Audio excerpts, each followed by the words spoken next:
So friends, good morning. আমি doctor Jayanta Pain, plastic surgeon. আজ আমাদের এই যে ভাই এসছেন, আমরা দেখতে পাচ্ছি ওনার বাঁদিকে গ্রেড 2B গাইনোকোমাস্টিয়া আছে, অনেকটাই বড় হয়ে গেছে। ডান দিকে গ্রেড 2 গাইনোকোমাস্টিয়া আছে। তো ইনইকুয়াল গাইনোকোমাস্টিয়া, যেহেতু দুদিকে দুরকম, আরো বেশি চোখে বোঝা যায়, চোখের জিনিসটা নজরে আসে। আজকে আমরা এই ভাইয়ের লাইপোসাকশন করব এবং গ্ল্যান্ড রিমুভার করব। তো প্রথমে মার্কিংটা আপনাদের দেখাই, তারপরে সার্জিক্যাল ক্লিপসও কিছু কিছু আপনাদেরকে দেখাবো। প্রথমে আমরা সুপ্রাস্টার্নাল নচটাকে মার্ক করব, তারপরে মিড লাইন, এরপরে ইনফিরিয়র ব্রেস্ট ক্রিজ, যেটা বাঁদিকে বেশ প্রমিনেন্ট। হাতটা একটু তুলে দিন ভাই। হ্যাঁ, তুলে দিলে এটা মাসলের ল্যাটারাল বর্ডার, এটা ব্রেস্টের ল্যাটারাল বর্ডার।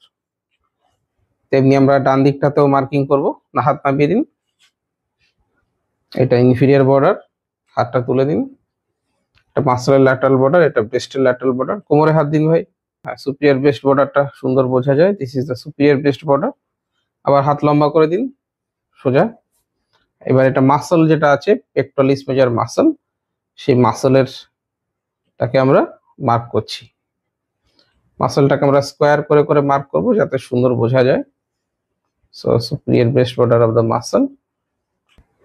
আর যে ব্রেস্ট টিস্যু যেটা আছে, সেটাকে আমরা গোল করে মার্ক করব। তো এই দুটো হচ্ছে মাসল। হাতটা লম্বা করে দিন, দেখুন মাসল একদম চলে যাচ্ছে, কাঁধ অব্দি তুলে দিন আবারও। তো এটা হচ্ছে মাসল, আর এই অংশটা হচ্ছে ব্রেস্ট। মাসলটা থাকবে, ব্রেস্টটা টিস্যুটাকে আমরা লাইপোসাকশন করব। সো ফ্রেন্ডস, আমাদের পেশেন্ট পুরো ঘুমিয়ে আছেন, উনি কিছু টের পাচ্ছেন না।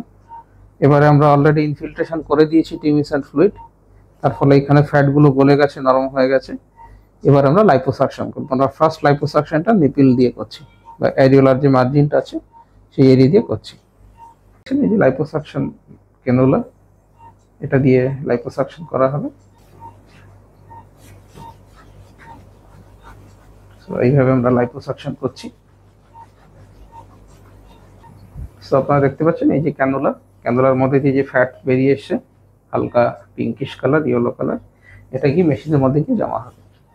সো ফ্রেন্ডস, আমাদের লাইপোসাকশন কমপ্লিট হয়েছে, ফ্ল্যাট হয়ে গেছে, সুন্দর চেস্ট। আমরা দুদিকেই করেছি। এদিকটা দেখুন, এই গ্ল্যান্ডুলার টিস্যু এই যে পুরোপুরি, কারণ এদিকে খুব বড় ছিল গাইনোকোমাস্টিয়া। তো এইদিকে আমরা গ্ল্যান্ডুলার টিস্যুটাকে এবারে এক্সিশন করব। তো আমরা একটা পেরি এরিওলার ইনসিশন দেবো। 2 o'clock পজিশন থেকে আমরা 5 o'clock পজিশন অব্দি একটা পেরি এরিওলার ইনসিশন দেবো। সাদা রঙের যে টিস্যু বেরিয়ে আসছে, এই যে হোয়াইট কালারের, এটাই হচ্ছে গ্ল্যান্ডুলার টিস্যু। এই পুরো গ্ল্যান্ডুলার টিস্যুটা আমি ধীরে ধীরে পুরোটা এক্সারসাইজ করবো, এসে গ্ল্যান্ডুলার টিস্যু পুরোটা কিন্তু বেরিয়ে আসবে। সো ভিউয়ার্স, আমাদের সার্জারি কমপ্লিট হয়েছে। দেখুন কত সুন্দর ফ্ল্যাট হয়ে গেছে। এদিকটাতে বড় ছিল, আমরা অনেকটা ফাইব্রোফ্যাটি টিস্যু পেয়েছি। এটা কেটে বাদ দিতে হয়েছে, বাকিটা তো লাইপোসাকশন হচ্ছে। আর ডান দিকে ছোট ছিল বলে কম বেরিয়েছে। তো আমরা ওনাকে সেলাই করেছি, ড্রেন দিয়েছি। ড্রেনটা কালকে আমরা খুলে দেবো, আর সুতো যেগুলো রয়েছে সেগুলো আমরা 10 দিন পরে কেটে দেবো। তো এটা আমাদের সার্জারিটার ফাইনাল রেজাল্টটা অন টেবিল আপনাদেরকে দেখালাম। গাইনোকোমাস্টিয়া নিয়ে আরো অনেক ভিডিও আমাদের ইউটিউব চ্যানেলে দেওয়া আছে। বিভিন্ন রকমের সুতো ইউজ করেছি, বিভিন্ন রকম ভাবে এক্সিশন করা হয়েছে। সার্জারি পরে pressure belt, pressure garment, drain, কখন ড্রেন দেওয়া যায়, কখন ড্রেন দেওয়া যায় না, এইসব ব্যাপারে আমার ইউটিউব চ্যানেলে ভিডিও আছে, সেগুলো দেখতে পারেন।